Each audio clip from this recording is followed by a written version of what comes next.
અમદાવાદના દેત્રોજના રાજપુરા ગામે ખોરાકી ઝેરની અસર થઈ ધાર્મિક કાર્યક્રમમાં સેવ ખમણી ખાધા બાદ લોકોને ફૂડ પોઈઝનિંગ થયું। 60થી વધુ લોકોની તબિયત લથડતા હોસ્પિટલમાં દાખલ કરવામાં આવ્યા। ઉલટી અને ઉબકાની ફરિયાદ બાદ કડીની ભાગ્યોદય હોસ્પિટલમાં લોકોને સારવાર માટે ખસેડાયા। આણંદની સરદાર પટેલ યુનિવર્સિટીમાં થયેલા લાફાકાંડ મામલે 22 દિવસ બાદ રચાઈ તપાસ સમિતિ। હેડ ઓફ ડિપાર્ટમેન્ટ પારુલ પોપટના સામેના આરોપોની તપાસ કરી સોંપાશે રિપોર્ટ। 18 માર્ચે અંગ્રેજી વિભાગમાં તત્કાલીન એચઓડીએ અધ્યાપકને લાફો માર્યો હતો। યુનિવર્સિટીએ કોઈ કાર્યવાહી ન કરતા પોલીસ ફરિયાદ થઈ હતી। આમ આદમી પાર્ટી છોડનાર રાજુ કરપડાએ કર્યા કેસરિયા। ગાંધીનગરમાં પ્રદેશ ભાજપના નેતાઓની હાજરીમાં પહેર્યો ભાજપનો ખેસ। રાજુ કરપડા સાથે 1000 જેટલા કાર્યકર્તા ભાજપમાં સામેલ થયા। ભાજપમાં જોડાયા બાદ રાજુ કરપડાએ કહ્યું કે સત્તા પક્ષની સામે રહીને ખેડૂતોનું હિત નહીં સચવાય। ખેડૂતોની પીડાનું નિરાકરણ લાવવું હોય તો સત્તા પક્ષમાં રહેવું પડે। ખેડૂતોના હિત માટે હું ભાજપ સાથે જોડાયો છું। વિપક્ષમાં રહીને તો માત્ર રાજકીય રોટલા જ શેકી શકાય। 5 વર્ષ મફતમાં ખોટી જગ્યાએ મહેનત કરી તેનું દુઃખ। રાજકોટના ધોરાજીમાં ભાજપમાં પડ્યું ભંગાણ। છાળ વાવદર ગ્રામ પંચાયત અને ઉપસરપંચ તથા સરપંચ કોંગ્રેસમાં જોડાયા। ભાજપના 50થી પણ વધારે કાર્યકરોએ કોંગ્રેસનો હાથ પકડ્યો। ધારાસભ્ય પાડલિયાને કોંગ્રેસના પૂર્વ ધારાસભ્ય લલિત વસોએ ઝટકો આપ્યો છે। વિકાસના કામો બાબતે અન્યાય અને કાર્યકરોની અવગણના થતી હોવાની ફરિયાદ। દેવભૂમિ દ્વારકામાં ભાજપના ગઢમાં મોટું ગાબડું પડ્યું। કિસાન કોંગ્રેસ ચેરમેન પાલ આંબલિયાની આગેવાનીમાં અનેક દિગ્ગજ નેતાઓ કોંગ્રેસમાં જોડાયા। સતવારા સમાજના આગેવાન વિઠ્ઠલ સોનગરાએ પહેર્યો કોંગ્રેસનો ખેસ। જિલ્લા પંચાયતના સભ્ય શ્રી વિઠ્ઠલ સોનગરા। ભાજપ આજે મોડી સાંજે પોતાના ઉમેદવારોના નામોની યાદી જાહેર કરી શકે છે। મહાનગરપાલિકા, જિલ્લા પંચાયત અને તાલુકા પંચાયત માટે યાદી જાહેર થવાની શરૂઆત થશે। નાની પાલિકાના ઉમેદવારોને સીધા મેન્ડેટ આપવામાં આવશે। અમદાવાદ શહેર અને જિલ્લા માટે આવતીકાલે પાર્લામેન્ટરી બોર્ડની બેઠક મળશે।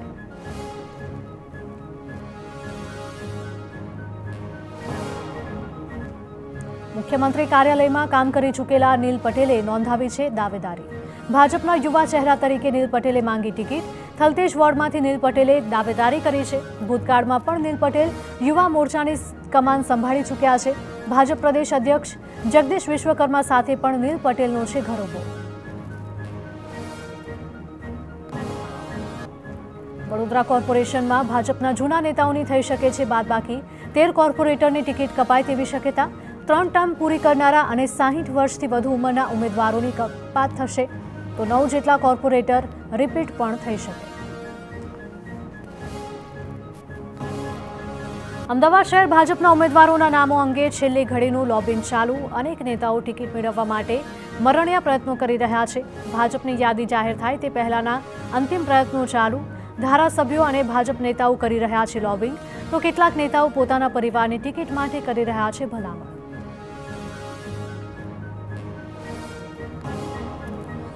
સુરત મહાનગરપાલિકા ચૂંટણીમાં ભાજપના જૂના જોગીઓના પત્તા કપાઈ શકે છે। સુરતમાં અંદાજે 19 જેટલા કોર્પોરેટરને ટિકિટ ન મળે તેવી શક્યતા। 60 વર્ષથી વધુ ઉંમરના કારણે 13 કોર્પોરેટર પડતા મુકાઈ શકે છે। 3 ટર્મ પૂરી કરનારા ભાજપના 6 કોર્પોરેટરને પણ ટિકિટ ન મળવાની શક્યતા। સુરતમાં ભાજપ કેટલાક કોર્પોરેટરને રિપીટ કરી શકે છે। પૂર્વ મેયર દક્ષિશ માવાણી, સ્ટેન્ડિંગ કમિટીના પૂર્વ ચેરમેન રાજન પટેલ, હિમાંશુ રાઉત, વ્રજેશ ઉનડકટ, દિનેશ જોધાણી, હિમાંશુ રાઉત, નરેન્દ્ર પાટીલને ફરી તક મળી શકે। નેન્સી શાહ, કૃણાલ સેલર, જીતુ કાછડ, દિનેશ પુરોહિત, અશોક રાંદેરી પણ થઈ શકે છે રિપીટ। આમ આદમી પાર્ટીમાંથી ભાજપમાં આવનારા નેતાઓને પણ ટિકિટ મળવાની સંભાવના। આપમાંથી ભાજપમાં જોડાનાર રૂતા ખેની, વિપુલ મોબલિયાના ભાગ્ય ખુલે તેવી શક્યતા તો અલ્પેશ કથિરિયાના પત્ની કાવ્ય કથિરિયા પણ છે ટિકિટના દાવેદાર। રાજકોટમાં કોર્પોરેશનની ચૂંટણીમાં ભાજપ ઉમેદવારોનું કોકડું ગૂંચવાયું છે। આજે ફરી પાર્લામેન્ટરી બોર્ડમાં રાજકોટના નામોની ચર્ચા। કડક માપદંડ અને નેતાઓના લોબિંગના કારણે પસંદગીમાં વિલંબ। 60 વર્ષથી વય મર્યાદા અને 3 ટર્મના નિયમથી પસંદગી પ્રક્રિયા વધારે જટિલ બની। રાજકોટ ભાજપમાં રાજકોટ મનપામાં ભાજપના 25થી વધારે કોર્પોરેટરોના નામ કપાઈ શકે છે, જેમાં પૂર્વ મેયર, દંડક સહિતના પદાધિકારીઓના પત્તા કટ થઈ શકે છે. બાંધકામ વિભાગના કારણે પૂર્વ મેયર નયના પેઢડિયાની ટિકિટ કપાઈ શકે, ભાનુ બાબરિયા, દર્શિતા શાહની પણ ટિકિટ કપાઈ શકે, તો હાર્દિક ગોહિલ, દેવાંગ માકડ, પુષ્કર પટેલ, નરેન્દ્ર ડવ અને દર્શના પંડ્યા સહિતના કોર્પોરેટરે ચૂંટણી ન લડવાની કરી છે જાહેરાત.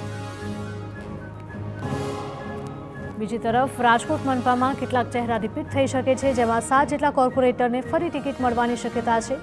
નરેન્દ્રસિંહ જાડેજા, જયમીન ઠાકર, દિલીપ લુણાગરિયા તેમજ પ્રદીપ ડવને ફરીથી ભાજપ ટિકિટ આપી શકે, તો કેતન સુરેજા, નિલેશ જલુ અને અલ્પેશ મોરજીયા પણ રિપીટ થઈ શકે.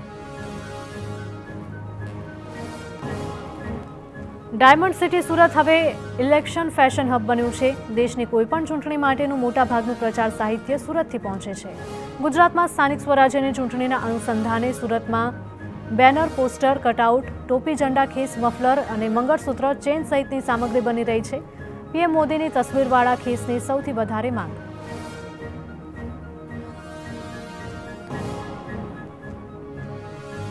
અમદાવાદના નારોલ વિસ્તારમાં ચૂંટણીની પ્રચાર સામગ્રી બનાવતી ફેક્ટરીઓ દિવસ રાત ધમધમવા લાગી. રાજકીય પક્ષોના ઝંડા, ખેસ, બિલ્લા, ટોપી, ડાયરી, પેન તેમજ અન્ય સાહિત્યની માંગમાં ખૂબ વધારો થયો છે. દરેક ફેક્ટરીમાંથી દિવસના અંદાજે 25,000 ઝંડાનું ઉત્પાદન થાય છે. ઉનાળાને લીધે છત્રીઓ અને ટી-શર્ટ, ટોપીની પણ માંગ વધુ. વડોદરા જિલ્લા પંચાયતના સભ્યની ભાજપમાં ઘર વાપસી. કિરણસિંહ રાઠોડે 24 કલાકમાં 2 વખત કર્યો પક્ષ પલટો. કોંગ્રેસમાં જોડાયા બાદ 24 કલાકમાં જ માર્યો યુ-ટર્ન. ભાજપમાંથી રાજીનામું આપવાને પોતાની ભૂલ ગણાવી. કહ્યું, કોંગ્રેસે મને ખોટા વાયદા કર્યા હતા. સ્થાનિક સ્વરાજ્યની ચૂંટણીને લઈને કોંગ્રેસે ઉમેદવારોના નામોની ઘોષણા પણ કરી દીધી, પરંતુ હવે કોંગ્રેસના કેટલાક ઉમેદવારના નામ મતદાર યાદીમાં જ નથી. તેને લઈને હવે ઉમેદવારી નોંધાવવા અંગે પેચ ફસાયો છે. તો આ મામલે કોંગ્રેસે આક્ષેપ કર્યો છે કે ભાજપ સત્તાનો દુરુપયોગ કરી રહી છે.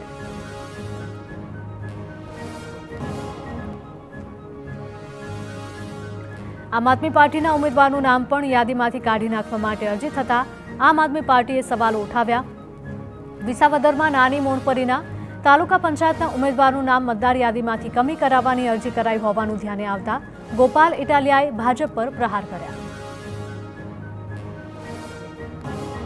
સ્થાનિક સ્વરાજ્યની ચૂંટણીમાં ઉમેદવારોને લઈને આ પ્રદેશ પ્રમુખ ઈસુદાન ગઢવીનો ઓડિયો વાયરલ થયો છે. આમ આદમી પાર્ટીને ઉમેદવાર ન મળતા ઉમેદવાર શોધવા ઘરે ઘરે જવું પડે તેવી સ્થિતિ સર્જાઈ.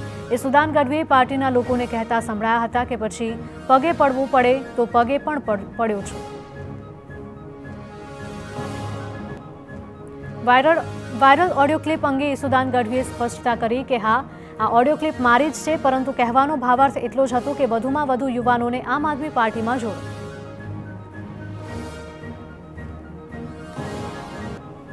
પીસી બરંડા બાદ વધુ એક પૂર્વ આઈપીએસ અધિકારીનો રાજકારણમાં પ્રવેશ. પૂર્વ આઈપીએસ મનોજ નિનામા પણ ભાજપમાં જોડાયા. મંત્રી પીસી બરંડાએ મનોજ નિનામાને ખેસ પહેરાવી સ્વાગત કર્યું. ચૂંટણીમાં ભાજપમાંથી ટિકિટ માટે કરી શકે છે દાવેદારી.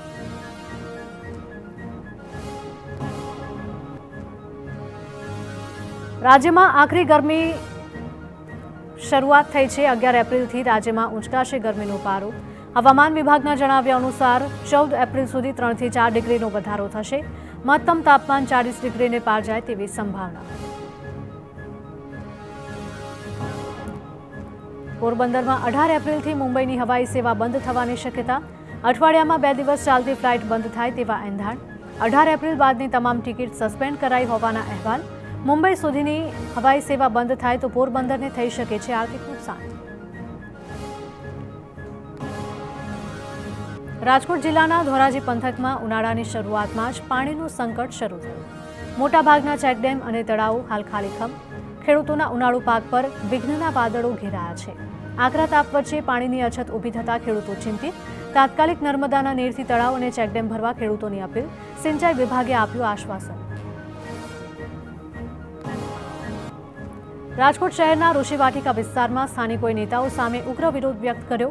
વિસ્તારમાં દેશી દારૂના વેચાણ અને ગંદકીના આક્ષેપ સાથે રહીશોએ નેતાઓના પ્રવેશ પર પ્રતિબંધ ફરમાવ્યો. દારૂડિયાઓ મહિલાઓની છેડતી અને કનડગત કરતા હોવાના ગંભીર આક્ષેપ લગાવ્યા. પોલીસ અને સ્થાનિકોને અનેક રજૂઆત છતાં ઘોર નિંદ્રામાં છે તંત્ર.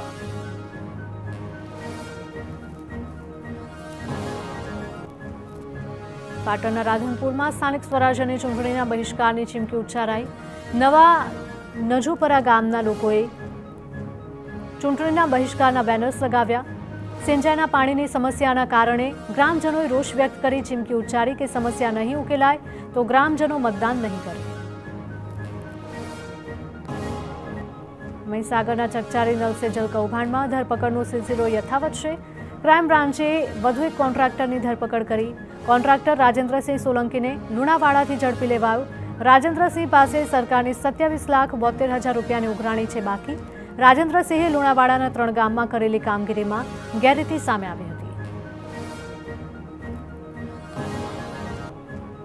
સુરેન્દ્રનગરના બહુચર્ચિત જમીન એને કૌભાંડમાં તત્કાલીન નાયબ મામલતદાર ચંદ્રસિંહ મોરી વિરુદ્ધ સુરેન્દ્રનગર એસીબીમાં અપ્રમાણસર મિલકત અંગે વધુ એક ફરિયાદ નોંધાઈ. 2023 થી 2025 સુધીમાં ચંદ્રસિંહ મોરીએ કુલ 1 કરોડ 22 લાખથી વધુની અપ્રમાણસર મિલકત વસાવી હોવાનું સામે આવ્યું. તત્કાલીન નાયબ મામલતદાર ચંદ્રસિંહ મોરી હાલ જેલમાં છે બંધ.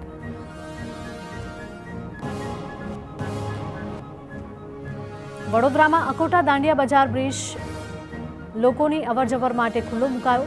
હાઈસ્પીડ ટ્રેનના ગટર લોન્ચિંગની કામગીરીના કારણે બ્રિજ 9 દિવસ બંધ રહ્યો હતો. કામગીરી પૂર્ણ થતાં આજે ફરી બ્રિજ શરૂ કરાયો. બનાસકાંઠામાં બાળ તસ્કરીના રેકેટનો પોલીસે પર્દાફાશ કર્યો.